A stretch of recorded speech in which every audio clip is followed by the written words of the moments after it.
Hola, bienvenidos a una clase más de las familias en el Tanaj. Hoy tenemos un tema muy interesante que es el poder de los nombres en el Tanaj. Bienvenidos y comenzamos. El día de hoy tenemos precisamente el tema de los nombres en el Tanaj. Tenemos filología, etimología, significado profundo y psicología de estos nombres. Vamos a seleccionar solo una parte muy chiquita del Tanaj, que son los capítulos que comprenden la sección de la Torá conocida como Lej Lejá, el inicio de la historia de Abraham. Vamos a dividirlo en nombres y sus significados, el nombre, el rol y el carácter, el texto hebreo literal, significados modernos y conclusiones. ¿Qué significa un nombre en el mundo del Tanaj? Esta es una pregunta muy importante porque el nombre va mucho más allá del sustantivo propio. Va en la misión, va en la personalidad, va en el carácter y también en el rol que juega la persona. Shem, nombre más esencia. Nombrar es definir lo que es, el ser, la parte más esencial de la persona. Cuando Dios cambia los nombres, lo hace porque va a cambiar la vocación, el carácter, la forma de la persona. El nombre anuncia función y destino. Dar el nombre es ejercer la autoridad ontológica, definir la esencia de lo que se está nombrando. Y precisamente tenemos el ejemplo del capítulo 2 de Bereshit, en donde Adán nombra a los animales y los define por su esencia. Tenemos algunos nombres en esta sección que son Abraham, Sarai, Lot, Hagar, Ismael, Malquitzedek, Kedorlaomer, Bera y Bira. Inclusive Dios y sus nombres El Elión y El Shaddai. Cada uno de estos nombres son nombres que definen a la persona, o al aspecto de Dios que se está hablando. Vamos primero con el protagonista de esta sección, que es Abram. Abram significa Padre exaltado y es la unión de dos palabras, Av, que significa Padre, y Ram, que significa alto o exaltado. Abram, Padre exaltado. Y esto define la personalidad de Abram, que es un patriarca preocupado por su tribu y que actúa al respecto. Esta raíz es una raíz acadia de fines del siglo 24 antes de la era común. Podría ser también la forma abreviada de Abiram. Abi, mi padre, Ram, elevado. Cuando se añade la hei, vemos que esto ya es una raíz hebrea mucho más clara. Y cuando se le añade la hei, también se le explica que va a ser el padre de muchas naciones. Entonces, Abraham, de padre elevado, se convierte en Abraham, el padre de muchas naciones. Y la variante aramea, por supuesto, que funciona en el mismo sentido. Sará. Primero tenemos a Sarai, que tiene el sufijo ay. Este es un posesivo arcaico y por más arcaico que sea, lo seguimos utilizando. Por ejemplo, cuando nombramos a Dios Adonai, estamos hablando de mi Señor. En el caso de Sarai, la raíz es Sar, que significa ministro o poderoso, y el sufijo es ay, es decir, mi princesa, mi ministro, mi autoridad. Viene de la raíz sorer, gobernar, ser principal. Sará, con hei, también significa contender, como en Israel. Sin embargo, en este caso pasa de ser mi ministra, mi princesa, a ser la ministra, la princesa, la señora de naciones. El complemento perfecto para Abraham.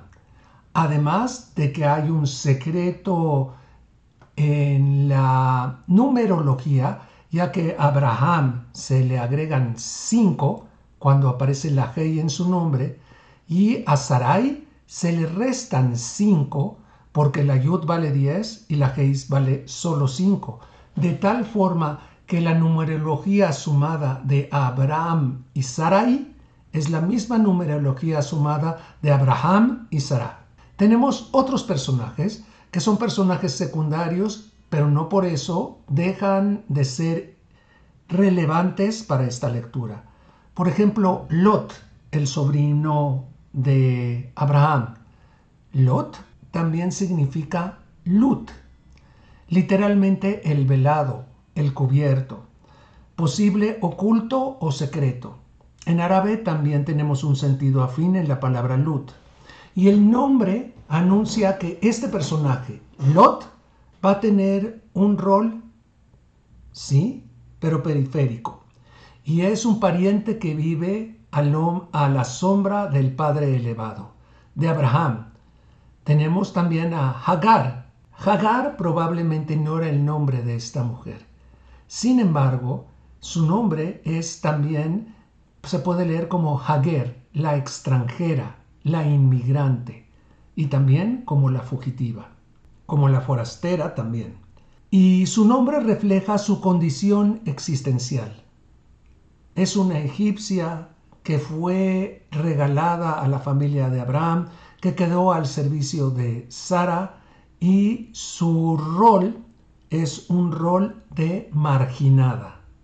Sin embargo, este rol se va a ir modificando con sus actuaciones, y de aquí vamos a aprender por primera vez en la Torá que a Dios le importan los marginados y que saldrá en auxilio de los marginados. Ismael, el hijo de Agar y Abraham, es un nombre teoforístico. Todos los nombres que tengan el prefijo o el sufijo el prefijo o el sufijo ya, son nombres que vienen con el nombre de Dios. Tenemos Ismael, Israel, los ángeles Gabriel, Mijael, Rafael.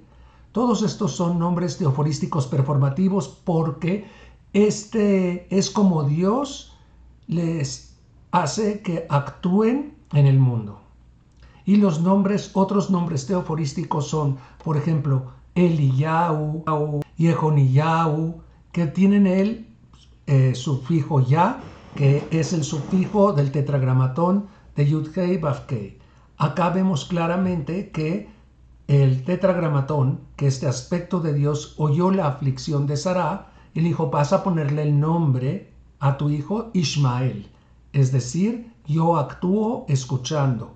Así que, bien, ese es el nombre de Ismael. Continuemos. Tenemos también a este personaje entrañable, Malquisedec, que es el rey de Shalem. Malquí, como lo vimos también con Sarai, es mi rey. Y Tzedek es justicia. Podría ser mi rey es justo o el rey de la justicia. Y es el rey de Shalem.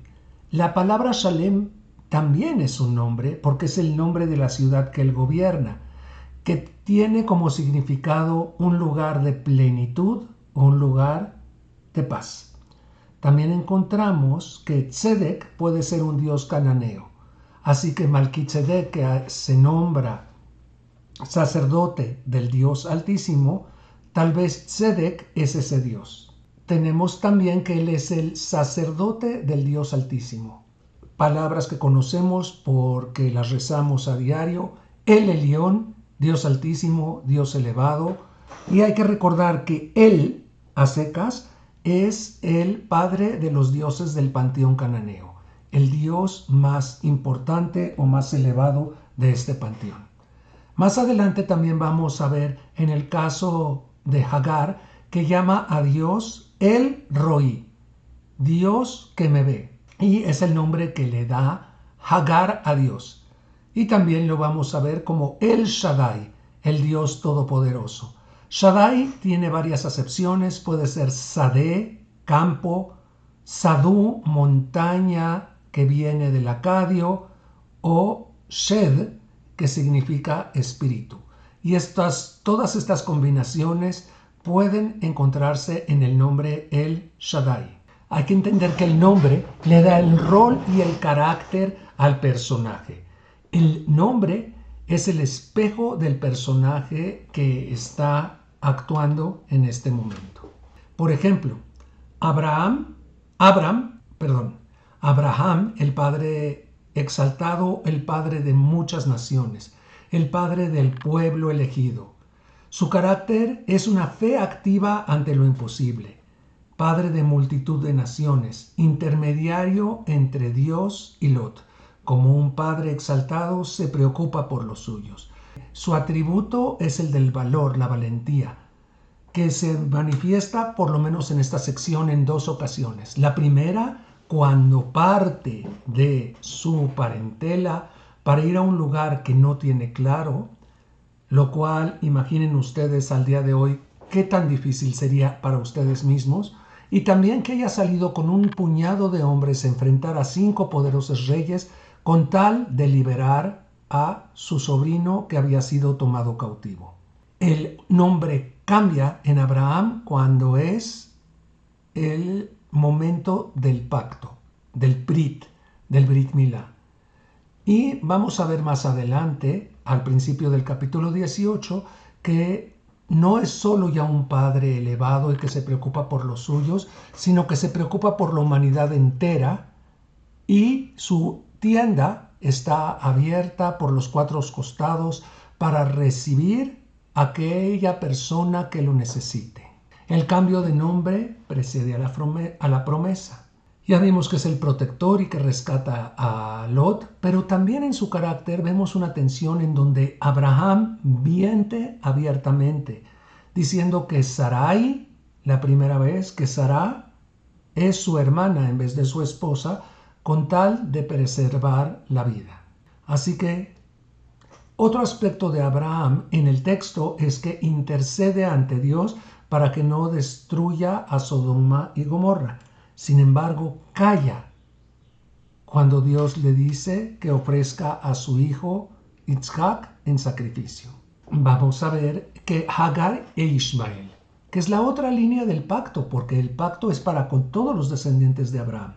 Hagar, la fugitiva, huye 2 veces al desierto. Esto no es totalmente cierto, huye una vez al desierto, y esta primera vez huye al desierto porque al quedar embarazada y tratar de mostrarse orgullosa ante su señora aprovecha su autoridad para menospreciarla. Por eso es que es marginada. Y ante este dolor ella huye al desierto. Pero Dios la ve y la ve junto a un pozo. Cuando está Hagar ahí llorando, le dice: sométete a tu señora, pero yo voy a estar contigo. Entonces Hagar le dice: tú eres el Dios que me ve. Le pone nombre a Dios, el Dios que me ve. Y además le dice Dios que a su hijo le va a poner Ismael, porque Dios escuchó su voz. Fíjense bien el juego de los 2 sentidos. El sentido de la vista, el Dios que me ve, y el sentido del oído, el Dios que me escucha. Ismael, sí, el que escucha, Dios escuchó y es incluido en el pacto de Abraham, y tiene cierto paralelismo con la historia de los descendientes de Isaac, ya que va a ser el padre de 12 príncipes, así como Jacob va a ser el padre de 12 tribus. Malquisedec, rey de la justicia, bendice a Abraham. Shalem, que es la ciudad, puede ser paz, puede ser plenitud, y es la ciudad de Dios protohistórica, el antecedente de Jerusalén. No tiene padre, no tiene madre, sin embargo es el sacerdote del Dios Altísimo. Adopta al Dios cananeo supremo, que nosotros asumimos que es Yud-Hei Vav-Hei. Él le ofrece pan y vino a Abraham, como un Cohen se prepara para hacer un Kiddush, y Abraham le entrega el diezmo de todo, como un Cohen que recibía el Maaser en el Beit HaMikdash. Malquisedec es un proto-Cohen en la proto-ciudad en donde habrán de actuar los Kohanim. Es una especie de visión a futuro. El texto hebreo literal, ejemplos directos del texto con énfasis fonético y semántico. Lej leja es una forma reflexiva, pero lej leja no significa vete, significa ve a ti, ve por ti. Y es en el texto hebreo una indicación de que la búsqueda no necesariamente es una búsqueda externa, sino más bien una búsqueda interna. Ir hacia ti, me'artzeja, de tu tierra. Cuando tienes que dejar tu tierra, es una ruptura de tu identidad. Una vez que ya no estás en tu propio lugar, ya no estás en tu tierra, ya no eres de tu tierra, ni la tierra es más tuya. Areka.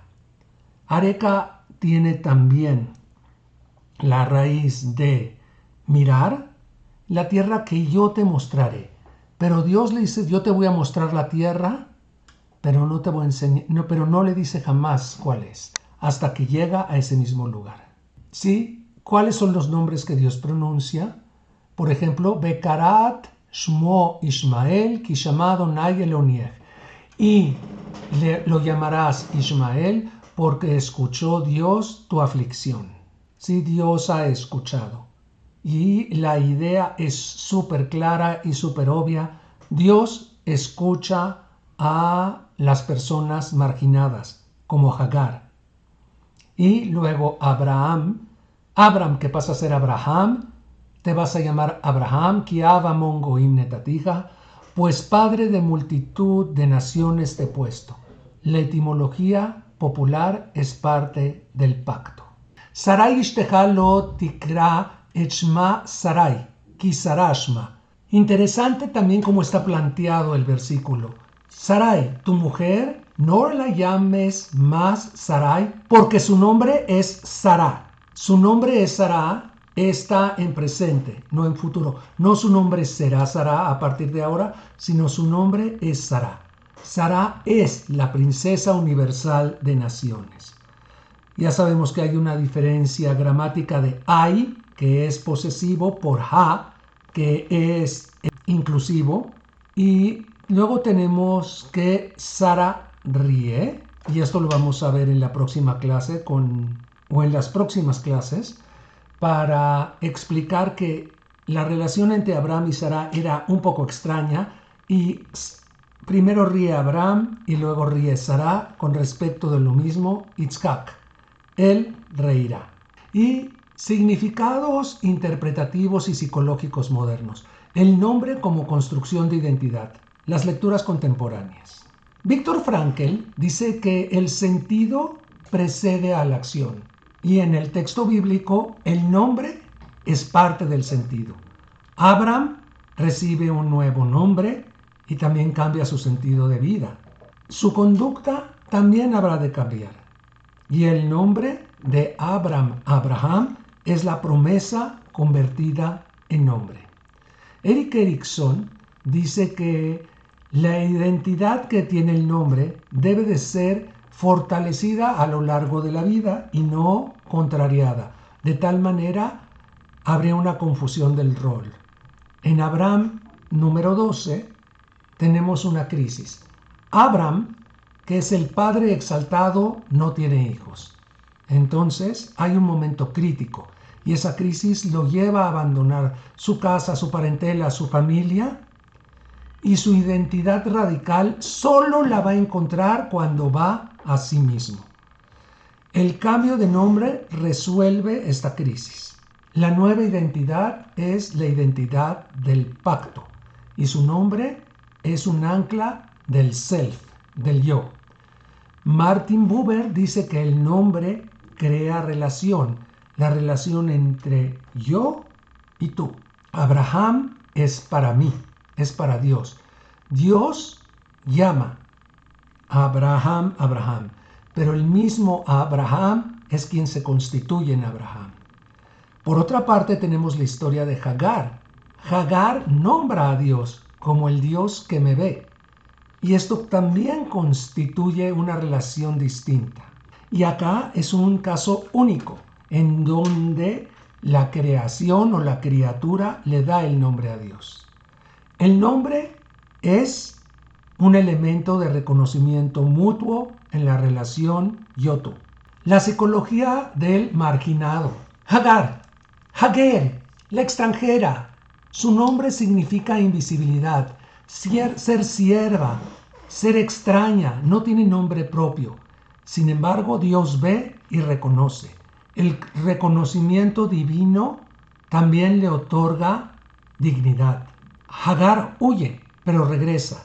Sin embargo, su regreso es transformada, en donde sabe que Dios la ve. Hagar sobrevive el trauma de haber tenido que ser llevada de su lugar, de ser maltratada y de ser nuevamente expulsada. Hagar es una sobreviviente. Y en la psicología feminista, en la teología feminista, Dolores Williams dice que Hagar representa a las mujeres negras del siglo XIX en los Estados Unidos. Que Hagar le haya dado nombre a Dios es un apax legomenon. Apax legomenon son casos únicos de palabras o de situaciones en la obra. En este caso es un caso único en la Biblia. ¿Sí? Abraham sale de Ur sin vocación ni destino. Abraham tiene una vocación universal, la vocación de ser el padre de muchas naciones. Sarai es la esposa en Egipto. Su identidad es vulnerable, pero Sara es la promesa de la maternidad universal. Ismael, desde su concepción, es que Dios escucha al marginado y al excluido. El Roi, Dios que puede ver, Dios invisible, puede ver el sufrimiento del excluido y del marginado. El nombre nos enseña sobre la fe, la identidad y Dios. Y finalmente una pregunta para que todos ustedes amigos la contesten en sus comentarios poniéndole like a este video y es: si Dios te cambiara el nombre hoy, ¿qué nombre recibirías? ¿Qué aspecto de tu vocación aún no lleva nombre? Amigos, amigas, espero que puedan ver estas clases presencialmente y como quiera que sea, los invito a poner sus opiniones, sus respuestas, sus comentarios y ponerle like a este video. Que estén muy bien y nos vemos en la próxima clase de la psicología en el Tanaj. Hasta luego. Bendiciones.